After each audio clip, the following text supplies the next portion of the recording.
Okay, in this video we'll pick up where we left off in the previous one, talking about stock warrants. So in the previous video we talked about how to account for bonds issued with warrants, and we were talking about detachable warrants, which involve two securities. You got the debt security there, and then the warrant, the right to purchase common stock.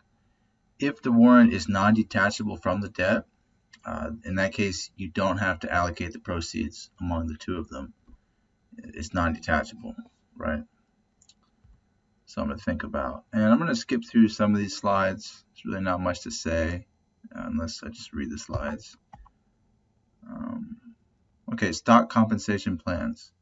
Very common for the C-suite, CEO, COO, CFO, to have stock options, and fairly common for just upper level managers like vice presidents as well. Accounting for it, though, presented a challenge when this stuff got popular in the 90s, because essentially you're giving people the right to buy their company's stock at a certain price, and you're not paying anything right now. So what is the expense? So it was challenging, but we got through it.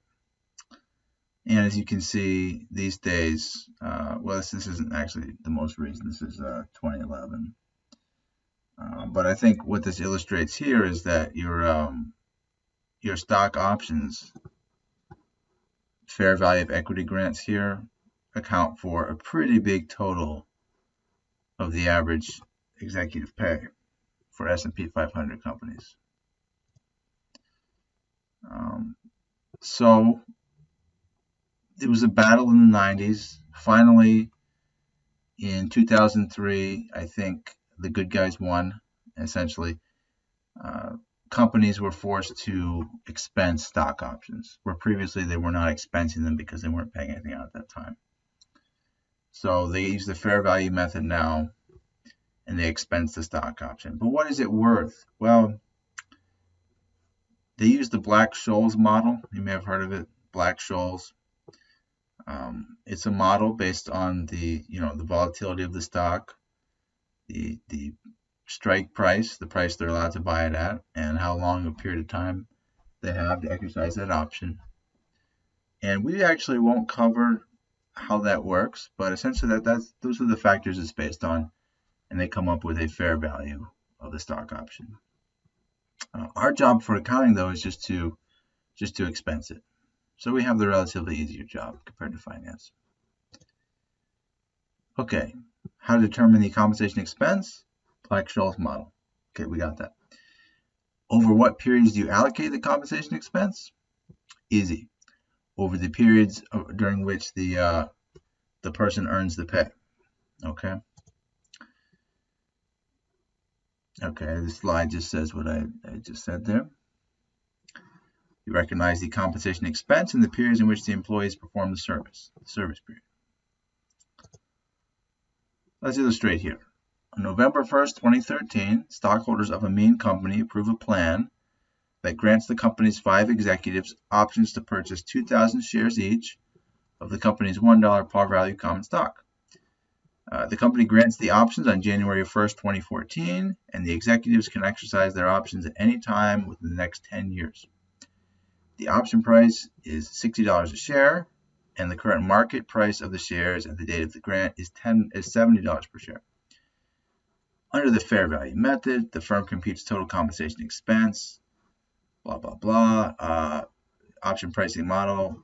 Basically, the total compensation expense here is $220,000. Okay, so here's what we'll do.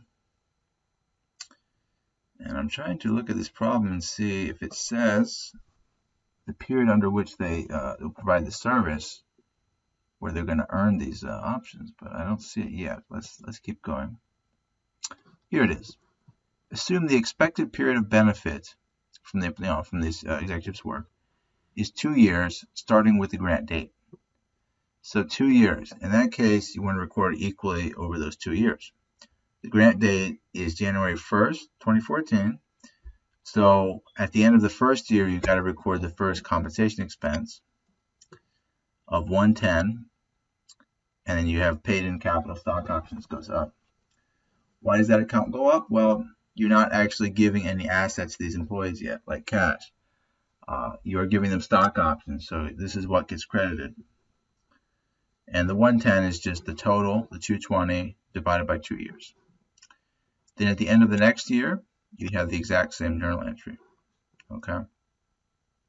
And that's how you account for it. Now, let's talk about exercise of options. So if it means executives exercise 2,000 of the 10,000 options, so 20% of them on, it doesn't matter what day, we'll say June 1st, 2017, 3 years and 5 months after the date of grant.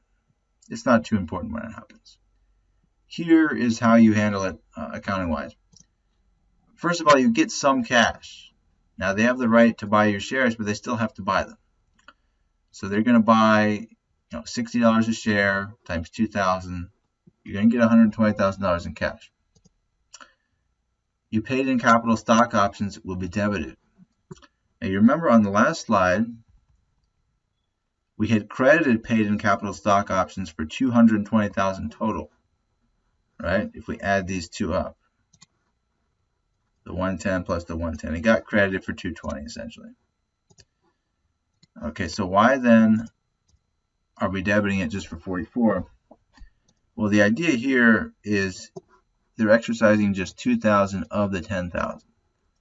So 20% of the 220 is 44. That's the idea. Okay. And you credit common stock because you are now issuing common stock. And I'm crediting it for its par value. And the remainder goes into the paid in capital in excess of par. Okay. But the important thing is the total needs to be 164 because the debits are 164. Gotta equal, debits must equal credits. All right, so that's how we would account for that. Now let's say, just for whatever reason, that it means executives fail to exercise the remaining stock options before they expire, and they will expire on January 1st, 2024. What do you do then on your accounting?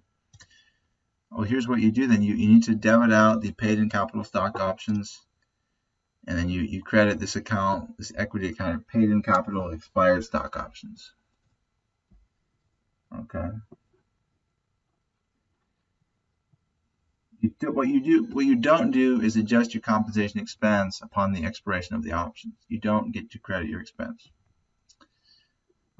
However, there is a condition here. If an employee forfeits a stock option because they fail to satisfy a service requirement, for example, they leave the company, you can then adjust the estimate of the compensation expense recorded in the current period. That's like a change in estimate, though.